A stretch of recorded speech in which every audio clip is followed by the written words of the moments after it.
All right. Thank you, everyone, for joining us today. My name is Ahmed Al-Masri. I'm the education advisor for Syria. I'm joined by my fellow advisor from Libya, Amira Kouardani. Amira and I will be your host today. Today, we are discussing majors and careers. And for that, we are privileged to host our three speakers today from the University of Texas at Arlington and Central Michigan University. From the University of Texas, we have Lynn Larson. She is the Director of Students Recruitments at the College of Engineering. And from Central Michigan University, we have Dr. Ling Zhang. She's the Director of Graduate and International Recruitment. And we have Erica O'Toole. She's the Associate Director of Career Development. The three speakers will discuss the connection between majors and careers. They will talk about the process of career development, and they will also discuss the internships and their role in shaping up the students' career skills. They will also share with us the resources provided by U.S. colleges and universities in this domain.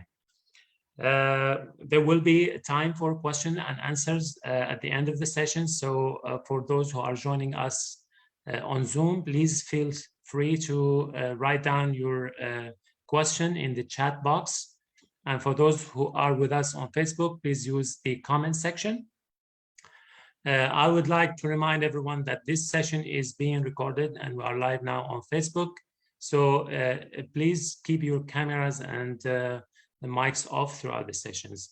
With that, I welcome you all again and I turn it over to Amira. Thank you so much, Ahmed, and thank you everyone for joining today's session. Hello, this is Amira, the Virtual Education USA Advisor for Libya. So before we get started, I would like to start with a brief introduction about Education USA because we always have new followers. So who are we and how can we help you? As you can see in the slide, so if you are interested in pursuing your undergraduate or graduate studies in the United States, we are here to guide you from the first step until the last step. So we are almost everywhere. There are more than 430 advising centers in more than 170 countries and territories. The good thing about us is that we offer free, unbiased, and accurate information about anything you need to know about U.S. colleges, U.S. higher educational system, college life, application process, student visa process, and so on and so forth. So always reach out to us if you need any kind of help. How can Education USA help you? So number one, we offer free public info sessions, just like today's session, where we discuss more details about how to find the best fit, how to apply for scholarships, how to apply for colleges.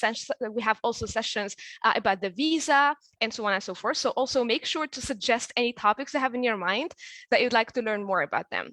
We do sessions with US college representatives where you can learn about the different programs and majors for college students, in the US. Some other sessions about the application process, any funding opportunities they have for international students, sessions about the American culture.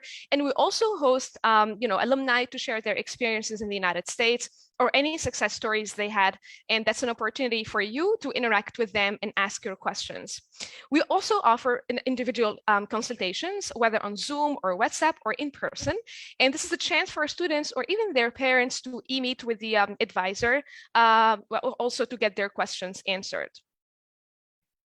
So if you'd like to reach out to me, make sure to send me an email here if you are a Libyan student. And if you are a Syrian student, make sure to reach out to Ahmed.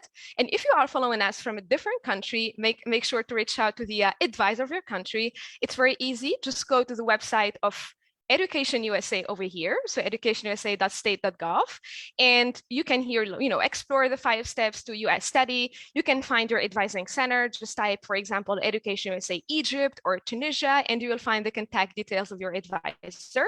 Also, if you'd like to explore the different financial aid opportunities, this website is definitely for you. So again, I would like to welcome everyone to today's session. Make sure to leave your questions, and we will answer all of them at the end of the session.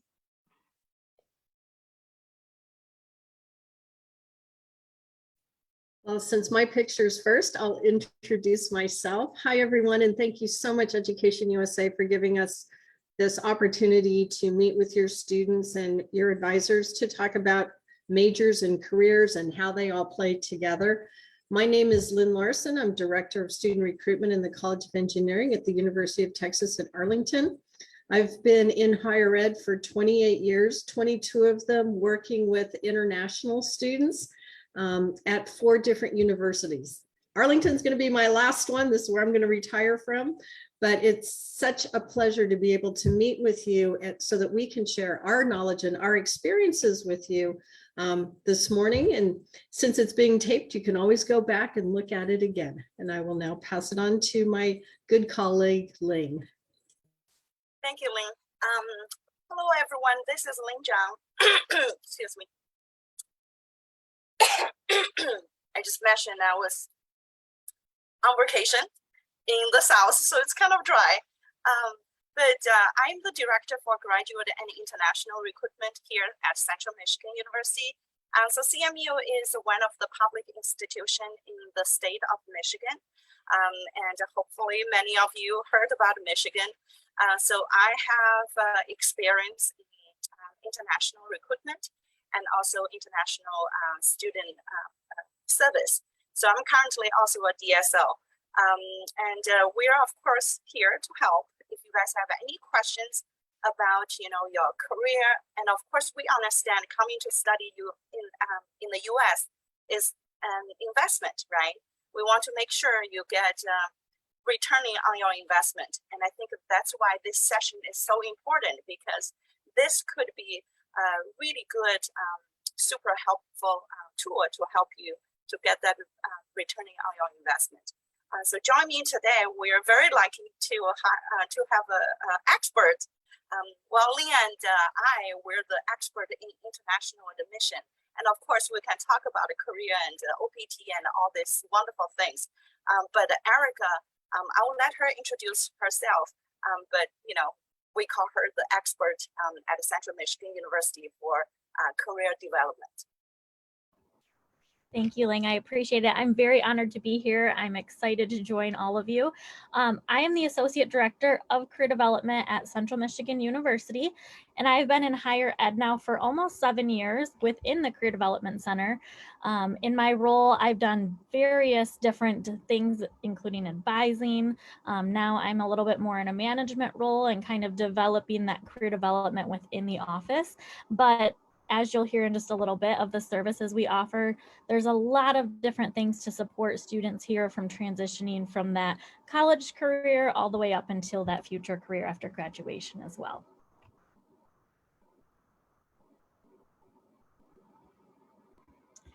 Okay, so I'm gonna go ahead and get us started.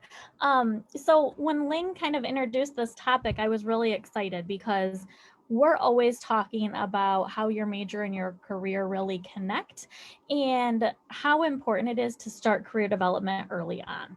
And so your major classes, or some of the classes that we offer here at CMU to get you started, can really help you figure out that specific interest or career. So, within our, we call them university requirement classes, you can choose different areas that you might want to explore a little bit more. So maybe you're thinking, you know what, I really want to pursue something within the science field. And then you choose a course within science that kind of fits those specific interests, so that way you're setting yourself up to really understand what that could look like post-graduation. Majors can really help you with career exploration. So I know for myself, I came to Central Michigan University looking into the fashion merchandising program because we have a really great program here for it. And I knew I wanted to do that, but I didn't know within that major what I wanted to do. And so I think that's kind of where our office comes into play, because we're able to sit down with students and say, okay, we know these are your interests. We know this is what you want to major in, but then how can we really look at setting you up for success for that future career?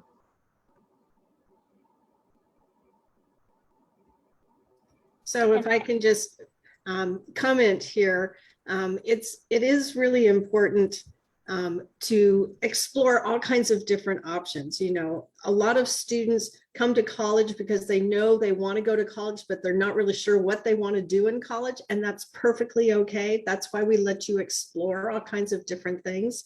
And then there are students who have a definite career in mind, That's especially true in like architecture or medicine or engineering, where you really have to start at the beginning in those majors and those major pre-requirements that you may need to take to actually enter the major. And so this is something, you know, a lot of different avenues. There's thousands of different avenues for students to come to university, get knowledge, and then associate that knowledge with a career, right? And so this is kind of what we're going to help you figure out and think about today. And one of the things that I wanted to mention too is in many cases, universities will offer what are academic certificates. And these are certificates at the undergraduate level that you can do in conjunction with your major. So in my College of Engineering at UT Arlington, we have 4 different subject areas where a student can get a certificate while getting an undergraduate degree. So one of our certificates is in artificial intelligence. You don't have to be a computer science major to get that certificate. You could be in business, or you could be in languages or in history, but if you're really interested in artificial intelligence, you can get this certificate at the same time. For our graduate students, there are standalone certificates in a number of different areas, and we keep trying to talk to our local industry to see what kinds of certificates and knowledge students need, you know, in that industry. So we're working very closely with industry so that we can provide the talents and the knowledge that people need to further their career, or just really get a better handle on other things that they might be able to do in whatever their career is. So I did want to mention that because it is an important thing for a lot of students. Yeah, well, Ling, I think, thank you so much for that information. It's very important to, for international student, before you even come to the US, know your options and know the resources that, you know, at least this 2 wonderful university here can offer, right? So just like, excuse me, UT Arlington, CMU has tons of great certificate as well as undergrad and graduate, very similar to UT Arlington. It's a great way to kind of get you equipped, right? Well trained in different disciplines. So, you know, when you're ready to graduate, you are more employable. So another thing I want to mention, we're talking about, changing your majors or changing the subject. It is much easier if you are undergraduate student, okay? So once you are a graduate student, of course, you know, you applied for a specific graduate program. It is going to be a little bit tricky to, you know, it wouldn't be easy change. You're going to have to reapply for whatever major you want to switch to. So it will be a little bit harder. So undergrad, you know, we've seen students who are interested in pre-med, and they end up, you know, a graduate with the education, you know, major, which is very common, but it's going to be super hard for you to do that if you're a graduate student. And so make sure, you know, you reach out to us. Ling and I, we're here to help. And if you have any questions that we can answer, you know, trust us, we'll get that answer to you right away. And if we don't know the answer, trust us again, we'll be able to find someone on our campus that can help you. And one thing I want to mention too is that we also in the Career Development Center at CMU help prospective students. So if this is kind of something you're thinking about and you're not really sure what area you want to go into, I know Ling mentioned it's harder to switch once you're a graduate student, definitely. So that's where it would be really important for you to talk to us. We can meet over phone, we can meet over email even, however works best for you, but we're happy to help you go through. We have lots of different options. We can just sit down and have a career conversation with you.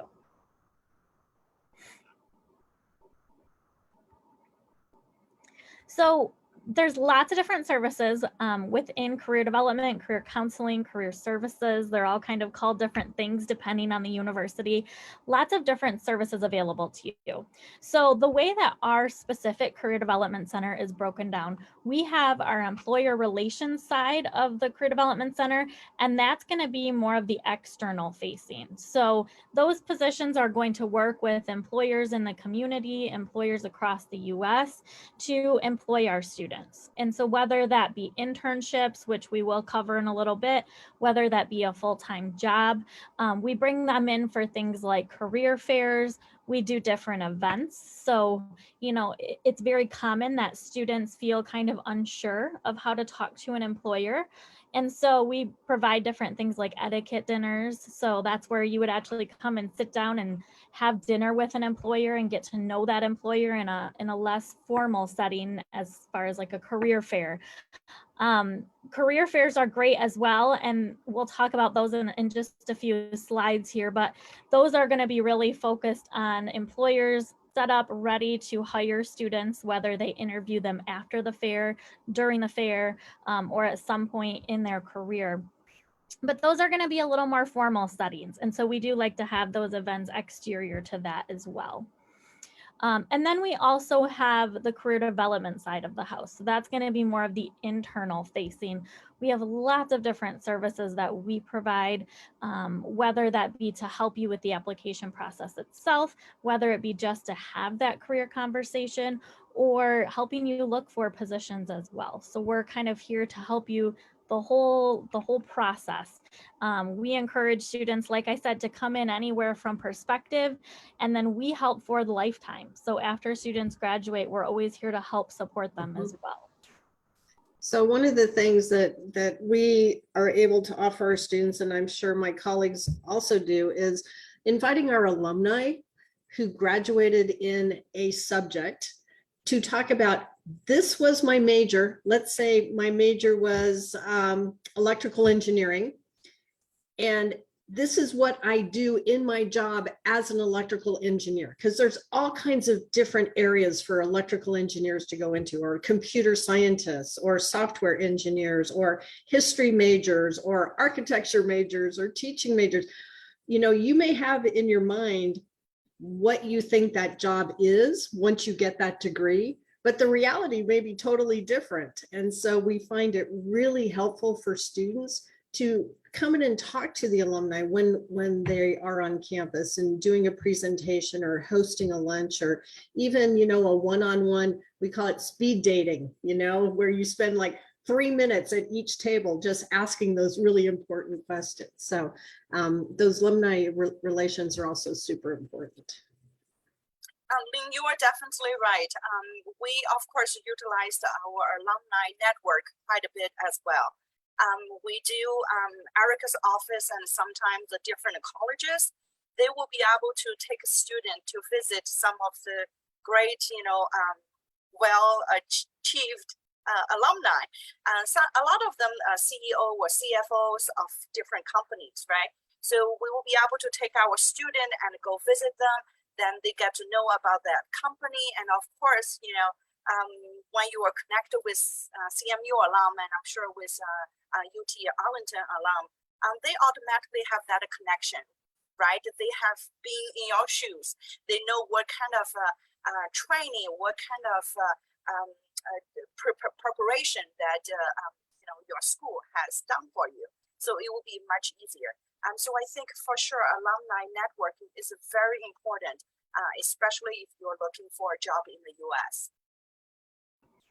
Yeah, and we actually as well have a platform, which many universities do. I'm sure UT Arlington probably has something similar, but a platform that connects our students to our alumni so that they have an alumni mentor that's in the same career field. So as soon as you get to whatever university you're at, CMU, we give you a global ID, and that would be kind of like your identifier as a student. You're able to log into the platform, fill out your interests, and then be automatically connected with one of our alumni in the field.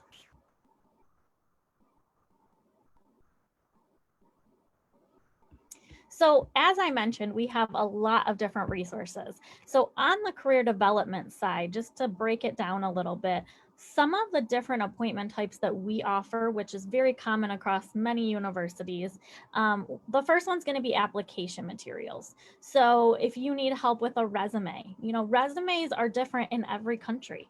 And so it's really important that you sit down with us and we kind of go over what are the standards here, what does a typical resume look like in the US, and how can we help you really market yourself to get in front of those employers. We also help with cover letters. And then the other thing that a lot of people don't realize career development helps with is graduate school. And so if you're looking to apply to graduate school, we can also help with things like personal statements and CVs. So we're here to provide that support as well. We also have, and I'm sitting in one currently, interview rooms. And so we can help students with mock interviews. So sitting down and kind of going through typical questions you might see. You know, everyone gets nervous for interviews, and that's okay. I still get nervous when I interview, but that's what we're here to help you with, really walk you through the process and say, hey, these are some common questions you might see, and this is some ways that you could answer those questions. So we'll give you some advice there. We also help with exploring majors. So maybe, like I said, you know you want to go into the sciences, but you don't know which area within the sciences. And so we can help you explore the majors within our academic colleges and departments. We can also give you job search tips. Sometimes it's really hard to know what to type into those search engines. And job titles, again, can be very different in many different countries. So that's another thing that we can sit down and help you with and go through and say, these are the different things that you're going to want to type into those search engines to find the positions that you're looking for. We also help with LinkedIn and professional networking. So LinkedIn can be a little bit overwhelming if you just sign in and you're looking to set up an account. And so you can literally come in and say, I have no idea what to do with LinkedIn, and we will walk you through every step of the process, how to fill out your profile, how to connect with people. On LinkedIn, you can also connect with alumni at any university. And so that's a really, really nice feature to reach out and say, you know, hey, I'm a student, I'm looking to go into this field, but I could really use some advice. We have great alumni in there that are very willing to help our students.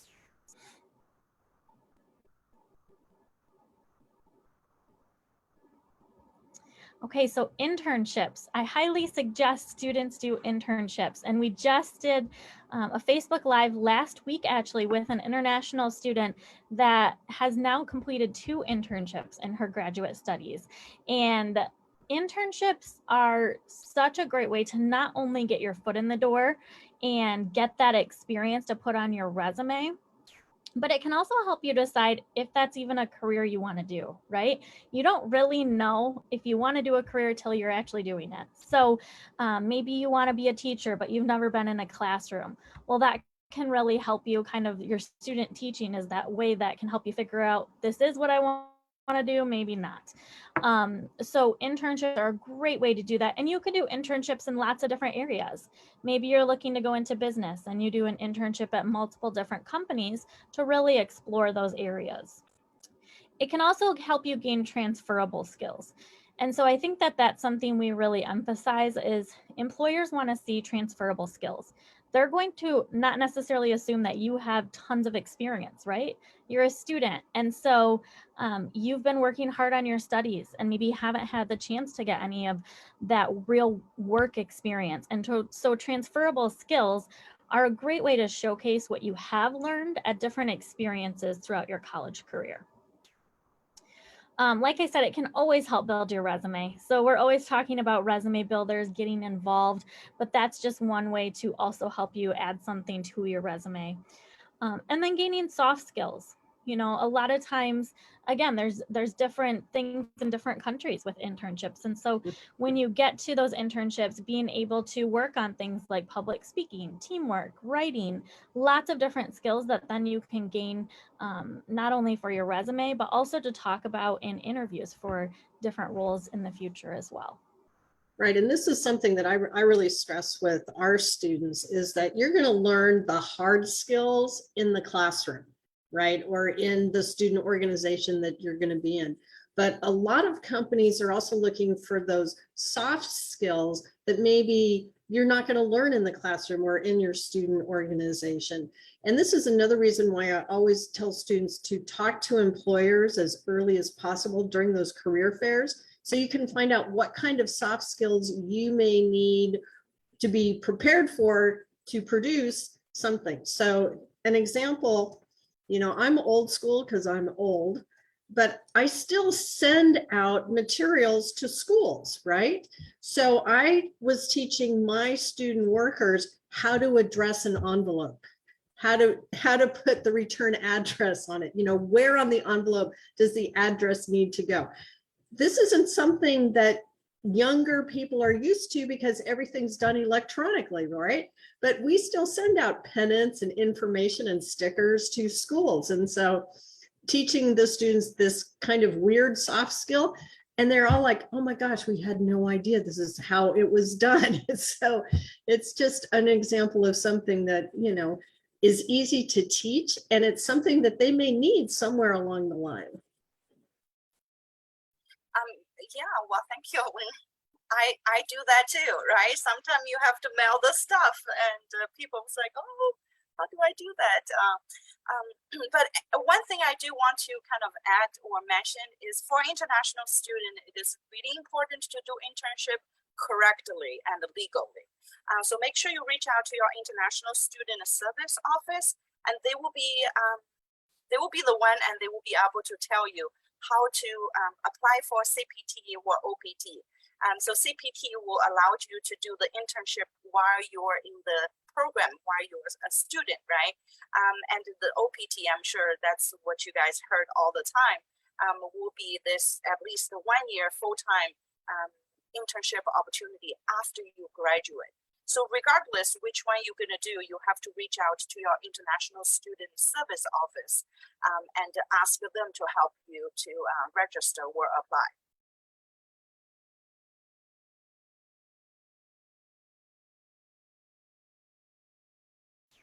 Gotta unmute myself. So a little bit about career fairs at universities. So we do different career fairs in multiple different capacities. And so the first thing I want to talk about is in-person versus virtual. So we do in-person fairs where you might see up to 150 employers in a single room that we bring in person, setting up tables, having information to give out, speaking with students, taking ways to then possibly reach out to those students for future careers. But we also have a virtual option typically. And so this has become a lot more popular over the past few years, as you can imagine. But virtual gives students the option to really meet with companies from all over the US. And so we're able to get many different companies from many different industry areas, which has been really beneficial to many students who aren't able to maybe get to campus here at CMU. We also host fairs in two different ways. So some can be major specific. So for instance, we host a science and engineering fair, which is very specific to that college. Those are going to be smaller. So you might see 25 to 50 employers at those specific fairs. And then, like I said, we have those huge all major career fairs. Typically, those are sponsored by a student organization. For instance, our biggest one is sponsored by a business fraternity here in the US. And so they're able to bring in companies from every single major. And so we always encourage students, a couple different things here, definitely prepare. So that's one thing that the Career Development Center comes in and really helps with is how can we get you all set to talk to these employers? Getting resumes figured out, just making sure that you feel comfortable walking up to an employer because it can be very intimidating. And so preparing you to speak to those different employers is a very large part of what we do. Mm-hmm. So really interesting. I know that at UT Arlington, the Career Development Center, which is in this student union building, works with all students, no matter what their major is. They hold 2 career fairs, one in the spring, one in the fall. And the day either before or after that, I know our own College of Engineering has our own career fair with sometimes the same employers, sometimes totally different employers. But it's nice for our students because they have 4 opportunities throughout the year to go and talk to all of these different employers. You know, you may be studying, I'll talk engineering because that's what I know best, even though I'm not an engineer, software engineering, right? Well, all kinds of different industries need software engineering, everything from a hospital to a hotel chain to restaurants to the museums and the zoo. They all need software engineers, right? So you're not necessarily going to be in a startup company. You may be doing something very creative for an already existing company. And again, being able to use the resources to get prepared for these fairs, you know, go to the resume writing workshops, go to the mock interview skills, you know, get an idea of the kinds of questions you need to ask the employer, because it's not just looking for a job. You want to make sure that job is a good fit for both you and the employer. So the more people you talk to, the better idea that you're going to have as to where you're going to feel comfortable working and starting your career.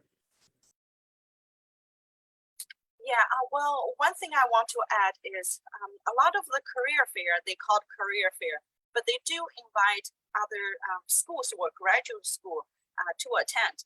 So if you are not ready to find a job, you want to go to graduate school, sometimes the career fairs could be a good option as well. So in my office, we oversee all the graduate recruitment. So we work very closely with Erica's office. So when we do a graduate fair, you know, of course, we invite Eric's office to have a table there. And when they are doing the career fairs, and of course, you know, my office will be there to represent all the graduate programs. So, you know, just like I said, make sure you reach out if you have questions, and then you would know, and you could get your question answered before you enter the fair.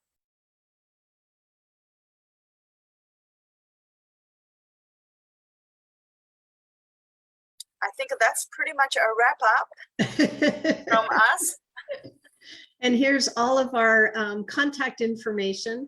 As Ling said earlier, you know, we know a lot, and we will answer you as best we can. And again, if we don't have the answer, we know somebody on campus who is going to have that answer for you. So go ahead and feel free to reach out. And I'm now going to ask, do we have any questions we need to answer? You're muted. So yeah, thank you so much. Before we move on to the questions, I would like to thank you so much for today's presentation and for the resources that you provided for our students. We really appreciate it. And we're going to start with the first question with Ahmed. Right, I have a question here. Students asking, can previous grades or transcripts determine if I can succeed in a certain major or not? That's a really good question, and I can start. Oh, I know my touch screen is very touchy, and I'm sure, you know, we'll be able to add whatever I, you know, missed. So it really depends. It depends on the major. It depends on the program. So you know, if you are a high school student and try to apply for undergraduate, different institution has different requirements. So for example, you know, it's very common for Indian student. They will ask, if I have some of the, you know, lower grade or backlog in my study, can I still apply for, you know, engineering or computer science? At Central Michigan University, we look at your overall GPA. And if your overall GPA, you know, meet the requirement, it will be fine. However, we do have, let's say you are applying for graduate programs.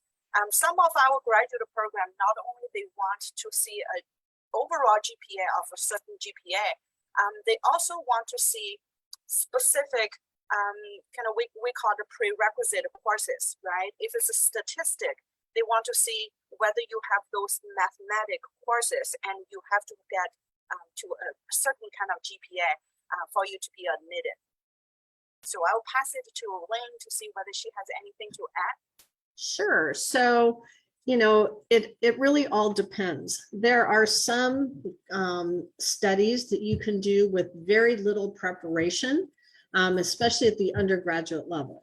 If you are going to a senior high school and you're taking just general courses, you need to graduate, and you come to the university, there may be some courses you can take with no preparation at all. Language courses, business courses, history courses, even science courses, because we're going to offer those to you. In some of the STEM areas, so science, technology, engineering, and math, you may be more successful as a student coming from senior high school to university if you've had very successful marks in science and math courses, right? Going into a graduate program, very often you don't have to follow the same path or subject you studied at the undergraduate level to go into a graduate program. There are some graduate programs where you have to have that background. So for example, if you study chemistry as an undergraduate student, but as a graduate student, you want to go into, let's say, history, it's totally possible. You can do that, right? But if you're a history major and you want to go into biochemistry, that's going to be much harder because you don't have all of the background science classes necessary to meet the requirements for biochemistry, right? So it really does depend. And that's why Ling and I do what we do, is we help students determine, what kinds of future educational paths may be best suited for you. And also, which institutions have that path where we think you're going to be most successful. Great, Awesome. thank you so much. Thank Amira, you want to go with the second one? Yes, please. Okay. So we have a student who's a senior in the senior year, the undergraduate studies, and he wants to know if it's possible to apply for an internship when he's in the senior year, and does he get paid for that? So I want to verify, so that student is saying he is currently studying at a US institution? Exactly. Okay, because we were like, we're not sure, what your school's requirements are. I would strongly recommend the student to reach out your current school's International Student Service Office, because you were talking about CPT. And CPT can be a little bit tricky because it has to be part of your, we call it, Tony. It has to be part of your within your academic program. So Thank you. If you're a business major, that CPT has to be associated some way in that specific area of business that you are studying, right? Correct. And so that's kind of the difference between CPT and OPT. OPT is after graduation, you apply for the job, you have the skills, you get the job, internship, OPT offering. With internships, it is a little trickier, and that's why you do want to work with your International Student Services Office. Yeah, thank you, Ling. You're welcome. I was gonna say the same thing, but it really depends on your program of study. So different institutions, they have different policies. I'm sure, Ling, your institution, and for sure Central Michigan University, we do allow students to do CPT as long as it's part of your program of study, right? And you could register for at least 1 credit for internship credit. So you have to do that. But I also know there are some institutions in the US, they do not allow you to do the CPT unless, it's returned in your program of study, right? So make sure you reach out to your International Student Service Office, and they will be able to tell you whether you can do it or not. Whether you get paid or not, that really depends on the company, right? I have seen a lot of international students are taking the unpaid internship opportunity because they just want to get that experience. But I've also seen a lot of, engineering and computer science students, they get a paid internship and they get paid really well. So it really depends. Sometimes, company will say, we will take you to do this unpaid internship for 3 months. And then, if you're doing really well, then we will start to pay you for your internship. So, make sure you ask them. That's a very good question because you want to make sure you know whether it's a paid internship or unpaid. Absolutely. And there's both out there. And so a lot of employers, like you said, are going to have different policies. We see a lot of students take unpaid just knowing that it's a great opportunity. And so that's not unheard of, but there's definitely paid internships out there as well, just depending on kind of what you're looking for and what you need at the time. Thank you. Moving to the next questions. Do actually students needs to have some working experience before going to graduate studies? That's a very good question. You know, Leah and I both can share our experience. You're gonna hear a lot from us answering your questions with it depends. It really depends on the program and institution. It's not very common for a graduate program ask a student to have experience. However, for some programs, they do require working experience. It's kind of common for MBA. However, I start to see that trend changed a little. So at Central Michigan University, we do not require our applicants who apply for MBA program have to have working experience. But I also know there are some institutions out there that do require not only international students, but all applicants have to have certain years of experience. So it depends on the program. Also, it depends on the institution that you are interested in. Right. And the other program, you know, MBA is probably the best known for either requiring or not requiring work experience. Sometimes the other one would be nursing, to make sure that if you're going for a master's program, sometimes there are programs that do require some of that nursing experience before you can go on to get either the master's or the PhD. But again, it depends. It's program by program. And this is why you also want to reach out to the admission officers at the universities that you're thinking about applying to. Look at their websites, because usually all that information is going to be on the departmental website. So that's also a really good clue for you when you have such questions. Thank you so much. And there's a follow-up for this question. She's saying, if I want to do an MBA, but my first degree is in computer science, can I do that? And how my future MBA would affect my career? That's a very good question. Oh, sorry, Elaine. It depends. So it's very common for students with no business background to go into an MBA program.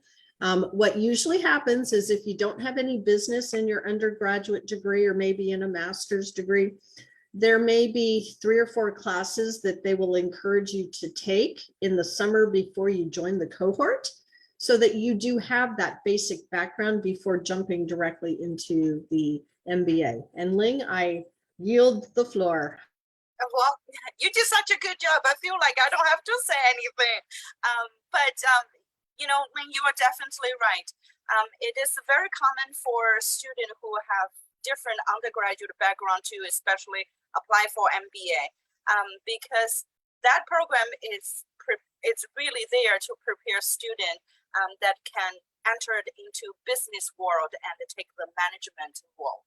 So it could be a company that does, you know, software or computer science. So it's very common to see students that with computer science background, or even some of the medical doctors, they have an MD degree, but they they want to do their own clinic, right? So they want to come and learn some management skills.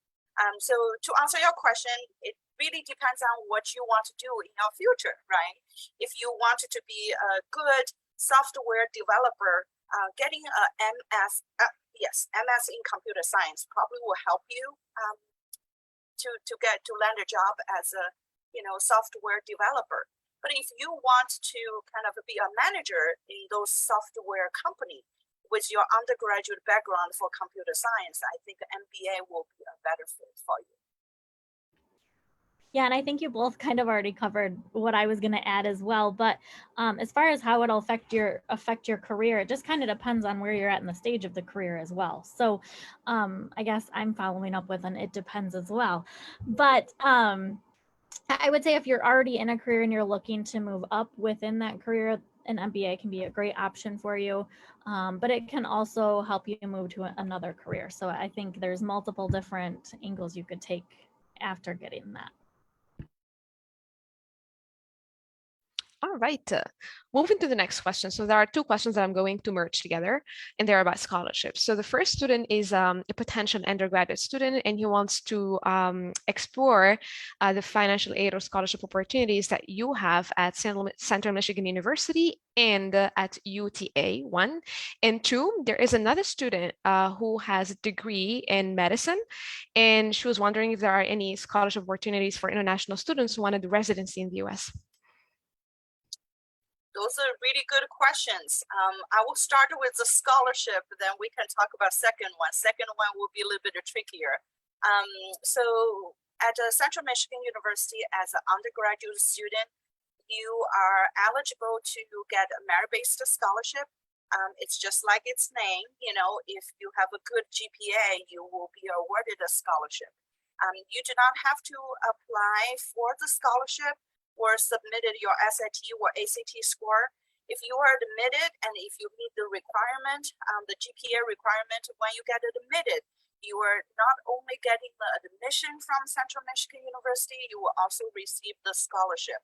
So for our institution, if you have a 3.3 GPA, you will get pretty much like a 50% off, and you will only have to pay a little bit over $10,000 per year, which is super, super affordable. And if you have a 3.0 GPA and you get $4,000 as a scholarship each year. And even if you just have a 2.8 GPA, we still want to award you with little something. So we will award you with $1,000 in scholarship. And I will let Lynn to talk about the scholarship. Then together we can talk about the second question. Sure. And I agree. The second question is going to be much more complicated. So at UT Arlington, we do offer merit-based scholarships for international students. Since both of our universities are state-sponsored universities, we are not allowed to give international students need-based scholarships, meaning you need this amount of money in order to attend the university. But we do offer merit-based scholarships. Our merit-based scholarship started at $1,000 for undergraduate students, either freshman students or transfer students. And the really cool thing is if you get one of those merit-based scholarships of $1,000 or more, many of those are linked to the out-of-state tuition waiver. So as state universities, if you do not reside in the state that the university is located in, or your parents have not paid taxes in that state to help support the university system, you pay an out-of-state fee. Whether you're from Libya or England or Oklahoma or California, you don't reside in the state, and so you're going to pay an additional fee. So with these merit-based scholarships, you would actually end up paying the same amount of tuition as a student who grew up in the state. So we do offer those kinds of scholarships to students, and ours started at 3.25 and up. And the higher your marks are, the more scholarship money you might qualify for. So keep those marks high and you'll be doing yourself and your family a favor. As far as residency, that's a really good question. And I don't know the exact answer to that because we don't have a medical school on our campus, but it's my understanding that in order to get funding for residency, you might want to look at teaching hospitals or get to know some of the areas that a hospital or a clinic is especially well known for in their research or the kinds of medicine that they provide. You know, the Mayo Clinic does specific things in medicine, right? And so looking at those kinds of things may be an option to you. Ling, I don't know if you have a better answer than I do. I don't really think I have a better answer because you and I both know medical school for international students can be very tricky. Majority of the medical school here are not accepting international students, okay? So for international student who had a medical background, to be honest, you know, if they reach out to me at Central Michigan University, I will recommend you to apply for our MPH program, which stands for Masters of Public Health. So what that does is, you already have a medical background, and you come and because you have to pass the medical license test because you jumped to the residency part. There was a big gap in between. Okay, so you have to be able to pass the test, and then since our health science is hosted in the same building as a medical school, we share the same resources. So our director of graduate programs for MPH, they help the student to prepare for those medical license tests and also help them to find the residency. So it's a very tricky, as I mentioned, majority of the medical school here, they do not take an international student. Even though you have a medical background, but when you enter US, you cannot just go straight to do the residency or practice medicine. That's why both Lynn and I were like, oh, that's a very tricky question. Because, there's no very easy or black and white answer. Thank you so much for your answer.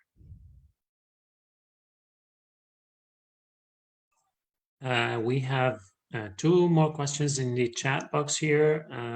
One question is asking about the GPA that you guys are using to measure probably the admission for international students, and what kind of extracurricular do you recommend for students who are applying to universities to stand out in the application form? It depends. So my university doesn't require any extracurriculars to get admitted. We call ourselves a school of access. So if you meet the minimum requirements for admission, I can guarantee you will be admitted. That minimum GPA for a non-Texas student is a 2.75. But I will say this: if you are interested in doing anything in STEM or computer science, you're going to be more successful with a higher GPA. You might be able to be admitted with that lower GPA, but it will be a challenge. And as long as you take advantage of all of the support services a university has on their campus, tutoring, mentoring, study groups, meeting with your professor, meeting with your teaching assistants, asking for help that first day that information is just flying over your head and you have no idea what's going on, will help you be a much more successful student. And again, we don't require extracurriculars. Usually universities that maybe do a holistic analysis of an application, they will pay attention to your extracurriculars. I used to work at a highly selective public university, and those extracurriculars did make a difference in our admission recommendations. That is not the case at where I'm working now. And I will yield the floor. I totally agree with you. That's why Leah and I, we're very good partners, because our institutions are very similar. We do not require those either. But if you have, like Lee mentioned, if you have the GPA already met the requirement, I don't think it matters. However, if you are borderline students, I think those activities were, volunteer work or, those things, including recommendation letter, because we do not require recommendation letters.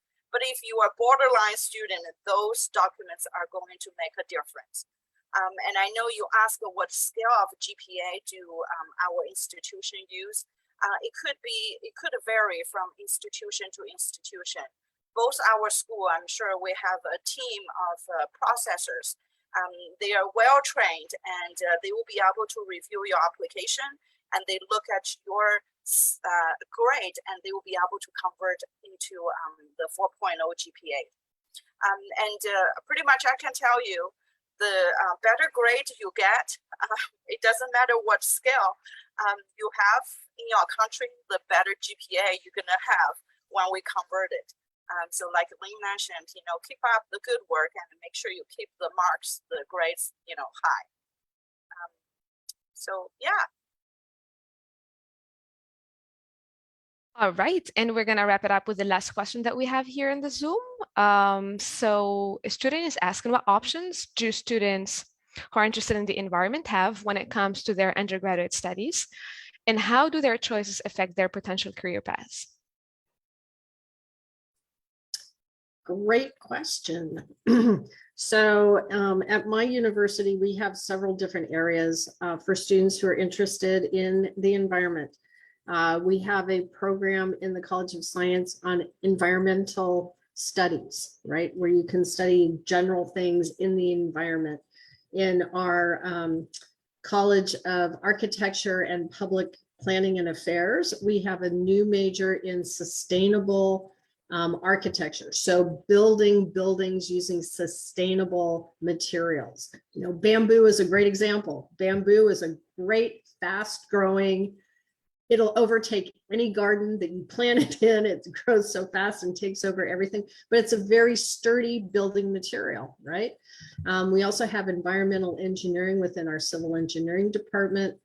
There's all kinds of different avenues for students to go into. Communication, that's another one where if you're interested in the environment, you take some environmental science classes, you go into communication so you can communicate these kinds of things. Public policy, political science, all of these things can be directly associated with being in the environment. I think as far as, you know, how does that help your career? What kind of environment do you see yourself working in, right? Do you want to work in a building? Do you want to be outside? Do you want to be a forest ranger, right? I mean, what kind of a working environment do you see yourself in? And that might help you decide which area of environmental studies, whatever that may be, will lead you to. Miss Ling. Yeah, well, thank you, Lynn. I think you are definitely right on, and I will let Erica to add as well. But at Central Michigan University, I think, you know, if you have the environmental related background, okay, so you could enter either communication or biology or engineering. So those three are going to be your best bet. But then again, you have to remember, you know, coming to study in the US at undergraduate, it really offers a lot of flexibility. Just because you have that environmental related background, it doesn't mean you have to do that in your future, right? So we have seen a lot of international students, they used to study commerce or, you know, business. Then they were like, you know what, I want to, I don't have any STEM related major, but I'm really interested in engineering. They can still do that. They might not be able to have that option in their own country, but, you know, coming study at a university in the US will give you that flexibility. I will pass it to Erica. Yeah, and I think one thing that I always like to tell students is your major doesn't define you, you define your major. And so, you know, there's definitely a lot of options that we could talk about. I love that, Lynn, that you talked about architecture, because one that came to my mind, I always like to think outside the box, being from career development. And so one that came to my mind even is interior design. You know, in that program, they're studying how they can set up different structures and the inside of buildings to really cater to the environment. For instance, one of our buildings on campus, we have a entirely living green wall, right? And so it's just really dependent on what you're looking at studying. And that's why it's so important to come to offices like ours as well, because we can sit down and say, oh, you have an interest in this and the environment. Like maybe there's two things that you haven't thought of before on how you could combine those interests, and we could help you find something for that future career. So I think it all just kind of depends on what path you want to take it. There's a ton of different options. All right, so I don't think that we have any other questions left. So I would like to thank my colleague Ahmed for managing the session with me today. Thank you, Ahmed. And I'd like also to thank our guest speakers for this wonderful session. I really appreciate your time with us today. I would like to thank the students for coming and making the session very interactive with their interesting questions. So for anyone interested in learning more details about Central Michigan University or UTAE, make sure to reach out to our guest speakers today. You have the contact details here. And if you are interested in pursuing your studies in the US or learning how to find the best fit or how to like to find scholarships, make sure to reach out to me if you are from Libya or to Ahmed if you are from Syria. Thank you for spending your time with us today and enjoy the rest of your day. Thank you guys for hosting Thank you. us. Goodbye. Bye.